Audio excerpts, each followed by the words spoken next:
The 2024 Toyota Grand Highlander, a new midsize SUV, falls short in the Insurance Institute for Highway Safety's driver-side small overlap front crash test, a requirement for a top safety pick award. The Grand Highlander earns an acceptable rating in the evaluation, but a good rating in this test, as well as 3 other crashworthiness evaluations, is required for a vehicle to be eligible for the accolade.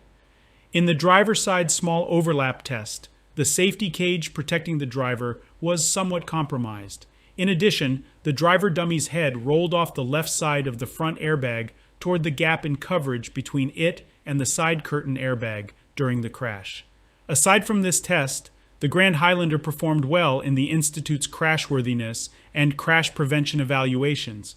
It earns good ratings in the passenger side small overlap front, original moderate overlap front, and updated side tests. The standard crash avoidance system earns superior ratings in both the daytime and nighttime vehicle to pedestrian front crash prevention evaluations, and all trims are equipped with acceptable rated LED projector headlights.